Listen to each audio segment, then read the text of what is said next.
കോതമംഗലം നിയോജക മണ്ഡലത്തിൽ ഓണം ഫെയറിന് തുടക്കം കുറിച്ചു. നിത്യോപയോഗ സാധനങ്ങൾ ഗുണഭോക്താക്കൾക്ക് വിലക്കുറവിൽ ലഭിക്കുന്നതിനായി സംസ്ഥാന സർക്കാർ നടപ്പിലാക്കിയിട്ടുള്ള സപ്ലൈകോ ഓണം ഫെയറിന്റെ താലൂക്ക് തല ഉദ്ഘാടനം MLA ആന്റണി ജോൺ നിർവഹിച്ചു. ഓണത്തോടനുബന്ധിച്ച് നിത്യോപയോഗ സാധനങ്ങൾ ഗുണഭോക്താക്കൾക്ക് വിലക്കുറവിൽ ലഭിക്കുന്നതിന് വേണ്ടിയാണ് സംസ്ഥാന സർക്കാർ നടപ്പിലാക്കിയിട്ടുള്ള സപ്ലൈകോ ഓണം ഫെയറിന്റെ താലൂക്ക് തല ഉദ്ഘാടനം നടത്തിയത്.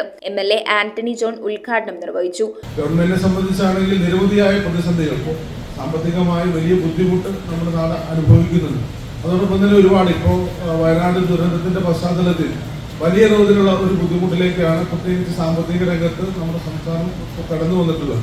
അപ്പോൾ അത്തരം പ്രതിസന്ധികൾക്കിടയിലും ക്ഷേമ പ്രവർത്തനങ്ങളുടെ കാര്യത്തിനകത്ത് ഈ ഒന്നാം ഗവൺമെന്റും ഇപ്പോൾ രണ്ടാമത് അധികാരത്തിൽ ഇരിക്കുന്ന ഗവൺമെന്റും കഴിഞ്ഞ 8 വർഷക്കാലവും ഞാൻ ആദ്യം സൂചിപ്പിച്ചതുപോലെ പ്രതിസന്ധികൾക്കിടയിലും അത്തരം പ്രവർത്തനങ്ങൾക്ക് ക്ഷേമകാര്യങ്ങൾക്ക് ഒരു കുറവും വരുത്താതെ തന്നെയാണ് മുന്നോട്ട് പോകുന്നത്. അപ്പോൾ അതിൻ്റെ ഈ ഓണക്കാലത്ത് തന്നെ നമുക്കറിയാം ഏതാണ്ട് 62 ലക്ഷത്തിലേറെ പെൻഷൻ ഗുണഭോക്താക്കളുമായി ബന്ധപ്പെട്ടുകൊണ്ട് ഏതാണ്ട് 4800 രൂപ ആളുകളുടെ കൈകളിലേക്കും ഈ പ്രതിസന്ധി ഘട്ടത്തിൽ ഗവൺമെന്റ് എത്തിച്ചു കൊടുത്തിട്ടുള്ള മുനിസിപ്പൽ ചെയർമാൻ KK ടോമി അധ്യക്ഷനായി. ചടങ്ങിൽ വാർഡ് കൗൺസിലർമാരായ KA നൌഷാദ്, റിൻസ് റോയ്, CPI മണ്ഡലം secretary PT Benny, shop manager K Saneesh Kumar, Muvattupuzha Supplyco junior manager Sumi NJ, taluk supply officer Shiju K Thankachan എന്നിവർ പങ്കെടുത്തു. ഓണം ഫെയറുകളിലും എല്ലാ സപ്ലൈകോ വിൽപ്പനശാലകളിലും നിത്യോപയോഗ സാധനങ്ങൾക്ക് 45% വരെ വിലക്കുറവുണ്ട്. ഫെയറുകളിലും സൂപ്പർ മാർക്കറ്റുകളിലും ഉച്ചയ്ക്ക് 2 മുതൽ 4 വരെ ഡീപ് ഡിസ്കൗണ്ട് ഹവേഴ്സ് പദ്ധതി നടപ്പാക്കുന്നുണ്ട്. നിത്യോപയോഗ സാധനങ്ങൾക്ക്